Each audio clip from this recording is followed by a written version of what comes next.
Right now, we're going to break down Sports Betting 101. And honestly, we can make this into a two-part because we're already halfway into the show. So we'll run it as long as we can run it, and then we'll go from there. But sports betting has become insane. And, you have it at your fingertips now. It's obviously legal in New Jersey. It's been legal in New Jersey. And we're not going to get into what sports betting was invented in. And we're not going to do any of that stuff. We're just going to get into the nitty-gritty, and we're going to break it down. And we'll start by simply telling you the difference between the favorites and the underdogs. And when you're looking at a sports betting and you're on a site, whatever site you decide to use, you have your favorites and you have your underdogs. Your favorites are the people that the bookies believe are the favorites to win the game. The underdogs are just that. They're the team or the person, depending on what you're betting on, that's least likely to win in that particular scenario. So you have your favorites and you have your underdogs.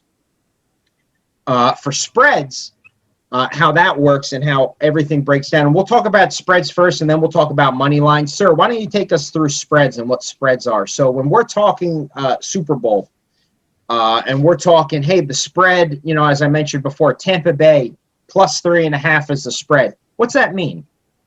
It means that Vegas thinks that Tampa Bay is probably going to lose, but they will not lose by more than 3.5 points. If you like Tampa Bay in Super Bowl, if you think they're going to win, if you could go money line, which we'll get to in a minute. But if you're not that confident, take Tampa Bay plus 3.5. So you get the 3 points right off top. So basically, it's like the game to you starts with Tampa Bay having a lead of 3 points, and then you just hope that they don't lose by more than 4.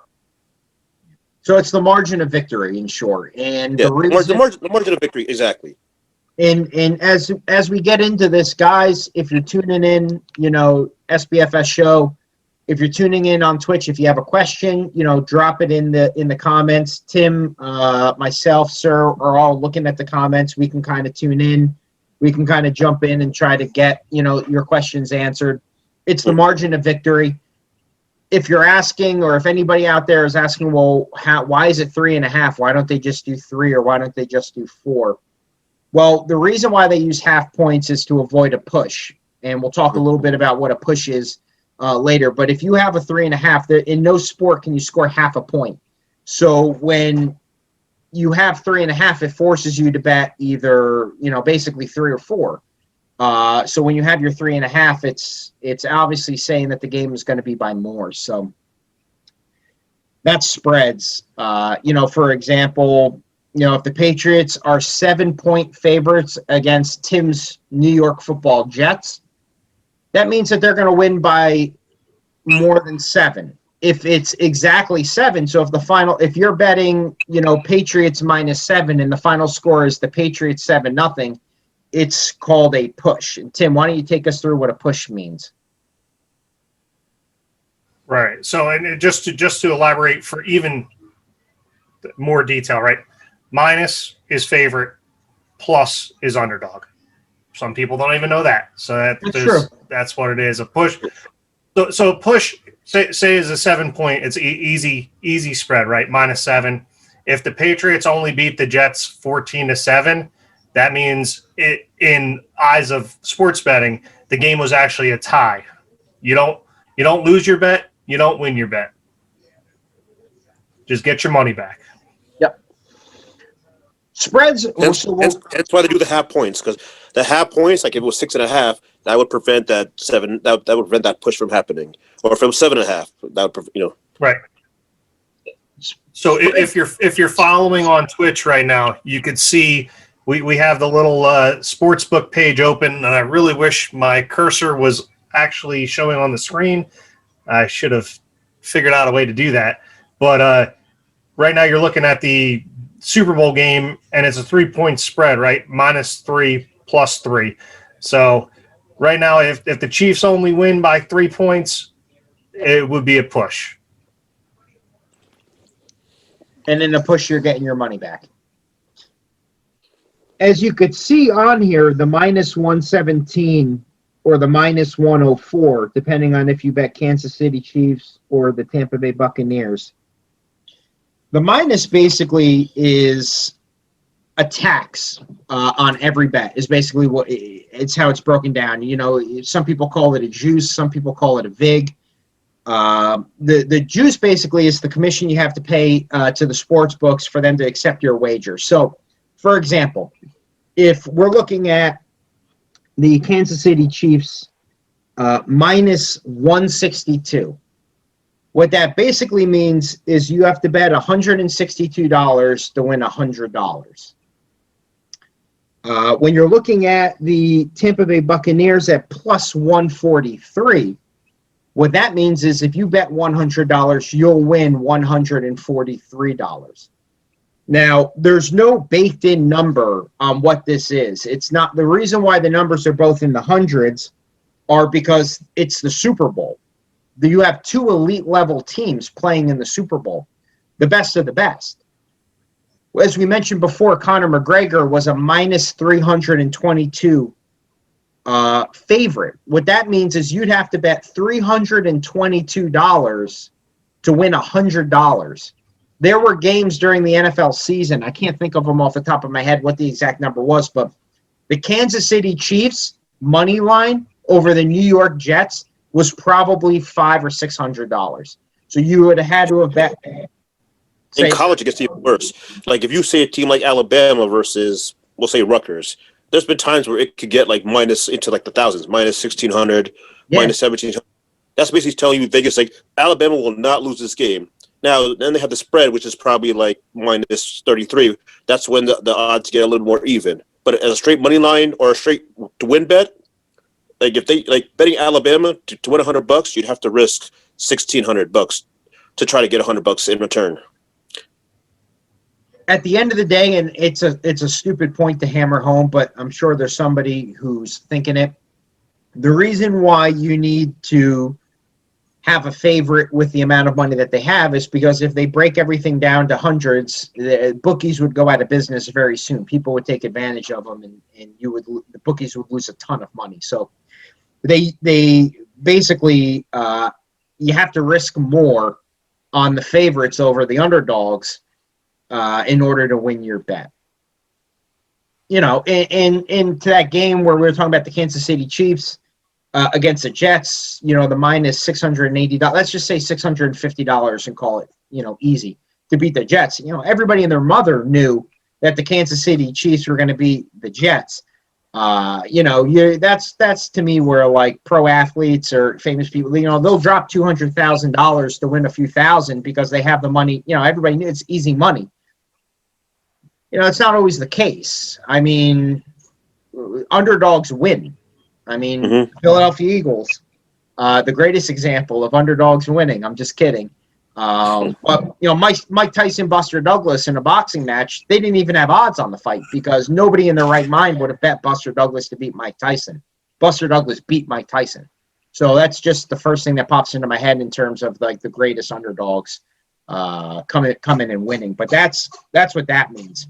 Tim, I wanted you to talk about, you know, how to place bets, but not only that, but, you know, some of the odds boosts and some of the things to look for when you're betting, because just like you go shopping at a store, you know, your favorite store, whether it be Dick's Sporting Goods, whether it be, you know, Walgreens, whether it be, you know, your favorite local liquor store, you know, there's coupons that you get. Total Wines, G-Plug.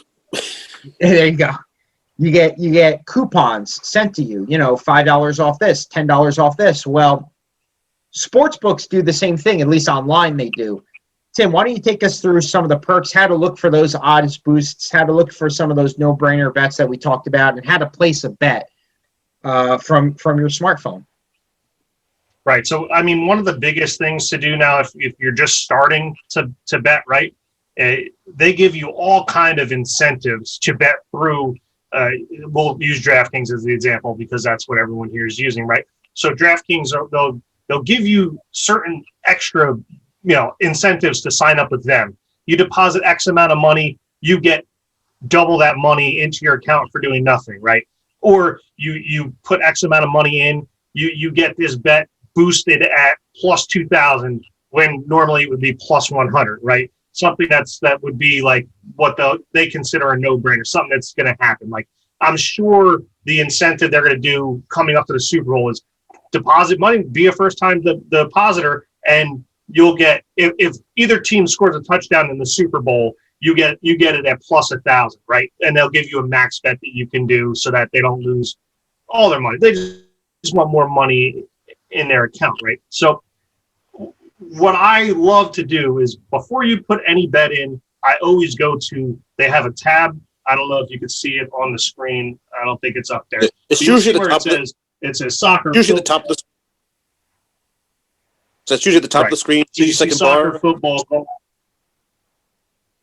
It'll say odds boost, right? You go to odds boost, and it'll tell you the odds boost for a certain day, and whatever day it is. It could be 1 or 2 days that they tell you what the odds boosts are before you put a bet in, and you put it in for what could be worse value. Put it in. Just check that. It might be there. You don't know, and there might be other bets there that are enticing you where you wouldn't think to bet that, but you're like, well, that's definitely going to happen, right? You can see it happening, and they're giving you better odds to bet and win more money. In order to actually place a bet after you sign up for the account and whatever, all you do is there's 6 tabs next to the team's names, right? You're either going to spread, you're going to bet the over under, you're going to bet the money line. All you do is it's really simple. You press what of those 6 bets you like, click it in. It'll bring another screen up. It'll tell you, hey, you're betting, in this example, the Chiefs -3 at whatever that value is. It's too small for me to see on my computer, unfortunately. And then it'll tell you what amount of money you want to bet on that spread. If you want to bet $10, then $10 will win you, basically $10. If it's anywhere close to -100, a couple dollars less, right? And if it's plus 150, $10 will win you 15, right? Yeah. So it'll be a couple dollars more. You'll get your original bet plus the $15. So if it was like plus 150 and you put $10 on it, you get your original $10 back plus 15. So total for 20, you get $25 right. return. Correct. It'll give you a total of $25 back, but you're only going to make $15 profit. Yeah, absolutely. That's where a lot of people get confused. They're like, oh well, if they're -300 and I put 300, why don't I win 300? No. So that's the reason they're the favorite. You got to risk more in order to win less. If they're the underdog, you risk less to win more. If it's -300 and you put 300 on them, you'll get back 400. You'll get back your original 300 plus the 100 of profit. If they're plus 300, if you put 100 on them, you'll get back 400. You'll get back your original 100 plus the $300 profit. So to talk about odds boosts and to talk about like what we've mentioned multiple times on multiple shows are the no-brainer bets. So the no-brainer bets, and sometimes they offer them to existing users such as us three. The no-brainer bets are bets that, I mean, nothing's a guarantee, but the no-brainer bets are bets that would just be absolute like impossible, to happen. So like, I don't remember what the odds boost or the no-brainer bet was. Yeah, go ahead, sir. It was when one touchdown was scored in a game. And I think it was like the first week of the playoffs, when it was like 4 games or maybe 6 games. Yeah, just a touchdown had to happen in one of the 4 games. By anybody, which is mathematically impossible, I believe. Like somebody's going to score a touchdown. Like, correct. No, go ahead. Like, it's basically for you to lose that bet. All 6 games the team would need to win like 3-0 in all 6 games, or 2-0 for safety or whichever. But so go ahead. Somebody's got to score, whether it's offensive, defensive. So that basically, as soon as the first team scored a touchdown, you receive back plus. You doubled your money. I believe the max bet was $25. You immediately got back $50 in return. So you got back your original $25 wager plus plus $25 for saying thank you. Have a nice day.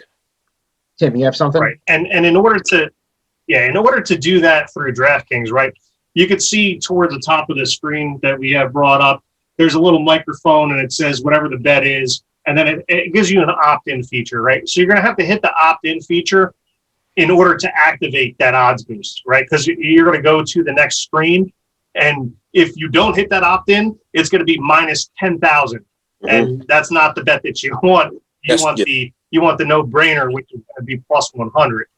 And honestly, you'll figure that out pretty easily. You'll be like, oh, what the heck? Sometimes you'll have to not close the app down, but just back out of the betting window, and it'll minimize it. You click down at the bottom, back on the betting window, it'll pop up, and boom, the odds boost will be activated. So just got to be smart with that. They're going to try to cheat you for some money any chance that they can get, but just be smart when you're putting bets in. So my point in bringing this up, and Tim makes a great point, which will segue into the next topic, which is how much should you bet? When Tim says be smart about how much you're betting.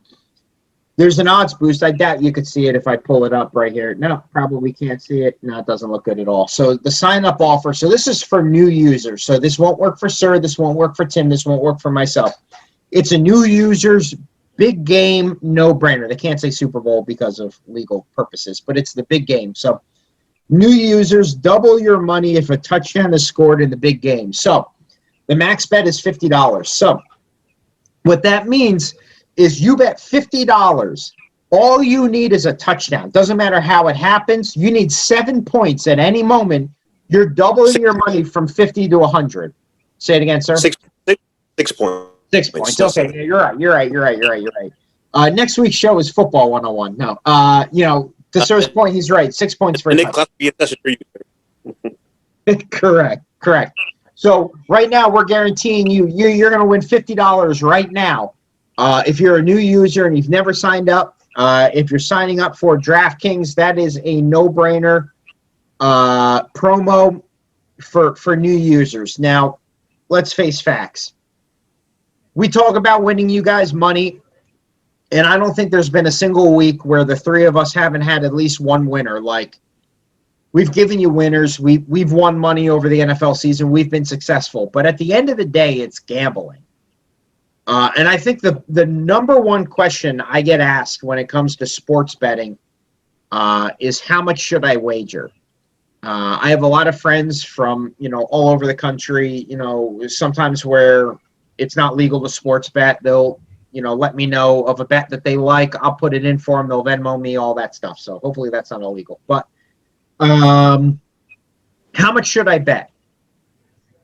Well, it all depends. I mean, professional gamblers will bet a single game, hundreds of thousands of dollars. My strategy, what I like to do, for me personally, and I think Sir and Tim agree that they like to do it too, is I think all of our strategies are the same. We bet small values on multiple outcomes in what's called a parlay. So in a parlay, you're betting anything from 2 and up. I think there's a max of 12. I don't think you can bet more than 12. At least on a site you can. I don't know in Vegas or, Atlantic City what you can do. But in a parlay, you need every single thing that you bet to hit. So as I mentioned earlier, I had a 7-prop parlay. If I hit 6 out of 7, great. Next time bet 6 out of 6 and you would have hit. I bet 6 out of 7. One of them didn't hit. I lose all of my bets.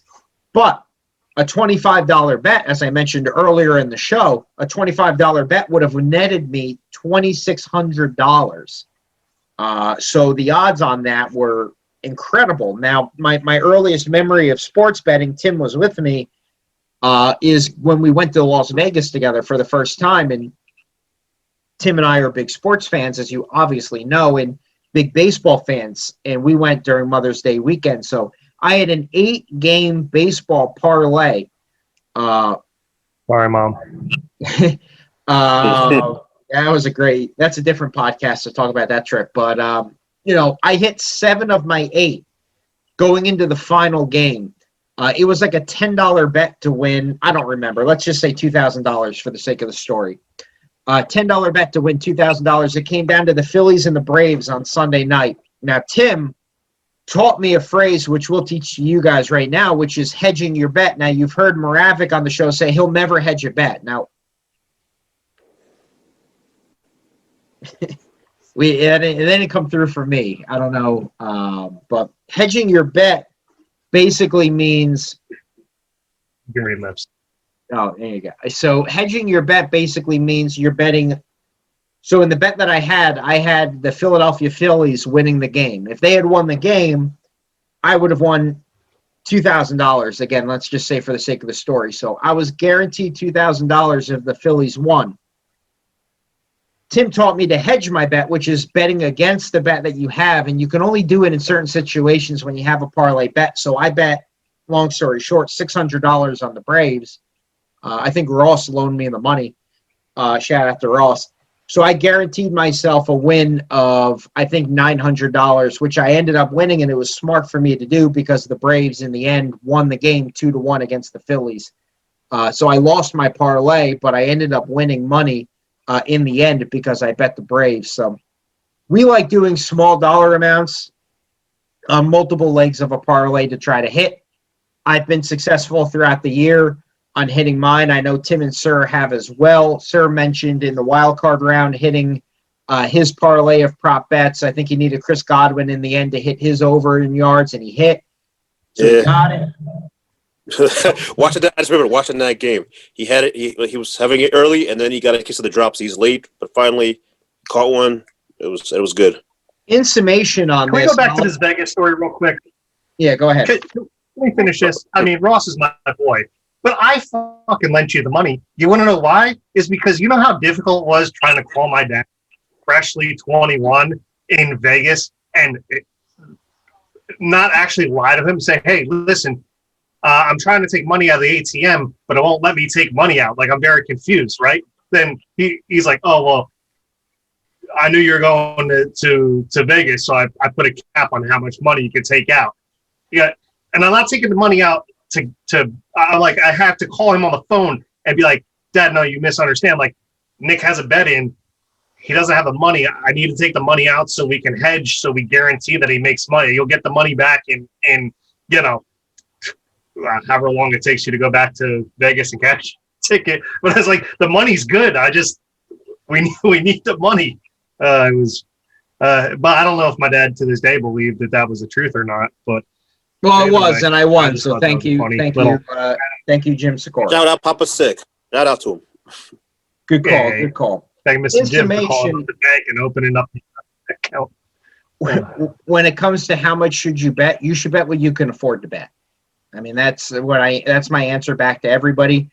Bet what you can afford. I mean, if you want to do a $5 bet with 12 different legs, yeah, a $5 bet will win you, on 12 legs, let's just say $11,000. Cool. If you want to do you could buy a $5 lottery ticket and have worse odds. So bet what to that point, I would say bet what you expect to lose. Like, go put a bet and say, I'm gonna lose. And if you win, beautiful. You got some money. But like, don't bet crazy. Don't bet your mortgage on a thing, and just because there's a 50% chance you're gonna lose in all bets. Yeah, the way I always look at it, right? So say, hypothetically speaking, say I have $1,000 in my account. I'm not going to bet more than 10% on one bet. I'm not going to bet more than $100. Nor do I ever, right? I think, if I had $1,000, the most I'll put is $50 out, right? So I'll go 5% on my max bet. That'll stop you from these. You hear everyone. They go on these fucking roller coaster rides, right? The highest, the highs, the lowest, the lows. Limiting yourself to what your max bet could be will definitely stop you from taking the nosedive that everyone, unfortunately, always goes down and does. You all right over there? This guy right here, relax. He's the roller coaster. I think everybody's a roller coaster, especially when you're betting parlays and you're betting multiple legs of a parlay. I mean, it would be unrealistic to expect anybody to hit like every parlay they bet. It's just not going to happen. All you can do is put yourself in a position to enjoy the game and have a little bit extra to it, like the game. So I bet 6 out of 7. I hit 6 out of 7. I got to watch that game up until the end. Some people make a 3-team parlay or, a three-player prop parlay. One of them is Aaron Jones to rush for a certain amount of yards. He gets hurt in the first quarter. Your bet's done. Done. You know what I mean? You can't enjoy the rest of the game because you're guaranteed an L.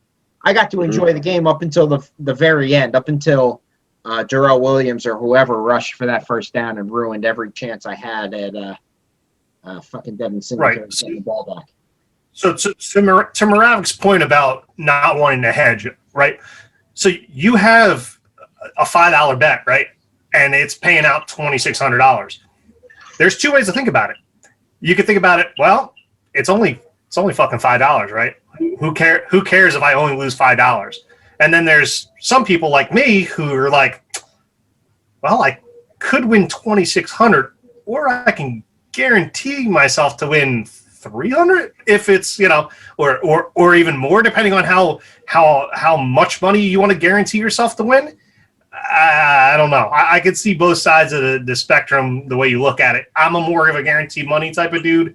I don't care if, I'm putting a 7-teamer in and it's the last game. I'm taking the guaranteed money every day, twice on Sunday. It's just, that's my mentality. As we start to wrap up on this, and I think we've touched on a lot of different things, and I think that we even could touch on more. And I do think, we're going to need to bridge the gap to March Madness. So there's going to be probably another show where we talk about sports betting, maybe sports betting 102. But one of the last things, really two more things I wanted to touch on, time permitting. One of them is that, another question we get is, why did the line move? Well, at the end of the day, when it comes to sports betting, it's a very fluid number. So let's just say it's so here's a perfect example. The game opened up, the big game, the Super Bowl, opened up at Tampa Bay plus 3.5. And correct me, because sometimes I get confused on this myself. So Tampa Bay plus 3.5. Well, now it's Tampa Bay plus 3. So what that tells you is that a lot of people put money on Tampa Bay. And that drove the number down, because at the end of the day, Vegas wants to make money. If you think with the thought process that most people that bet are going to lose, if you're an odds person, most people that bet are going to lose. Most people that make a bet will lose their bet. That's just the nature of the game. So if you look at line movement as a determining factor, like, oh yeah, a lot of people are putting money on Tampa Bay, so maybe I should put money on the Chiefs. My recommendation is look at the opening lines on Monday, for an NFL season. Look and see what those lines are. Look at games that you really like, and then check back on Saturday and Sunday and see if those lines move. Now, if you think there's a line that you like right then and there on Monday or Tuesday, make the bet. Because lines sometimes change, against you. But, so for me, for example, I like Tampa Bay at plus 3.5. I should have taken that bet. I don't think I'll touch the game at 3. But at 3.5, it made sense for me, to bet Tampa Bay in that game, because I think 3.5 is a good bet. Tampa Bay versus Green Bay. 3.5, I think I mentioned on the podcast, if it was 3, I probably wouldn't touch it. 2.5, I'm not touching it. 3.5, I'm going for it. So the lines will move throughout the week, but I would take a look at the lines and see where it's at and hit at the time where you feel like it's the maximum profit. Like, this is the bet that you want. That's when you hit. That's when you strike. What do you guys think?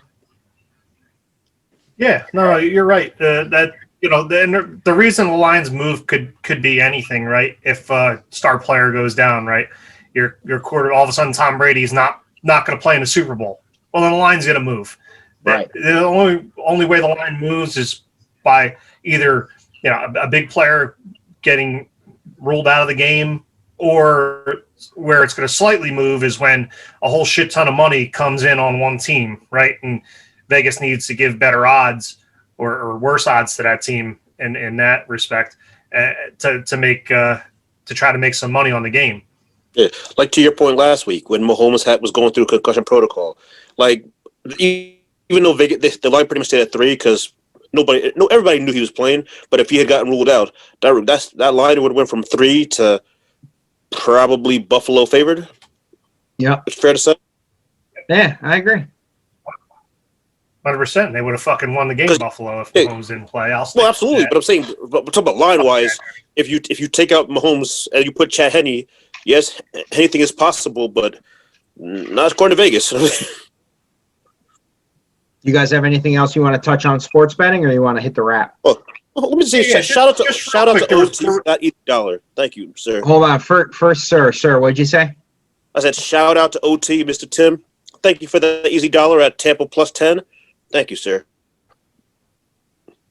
The only thing I wanted to touch on real quick, right, is one of the bets that we would make every week in football, and that's the over/under bet.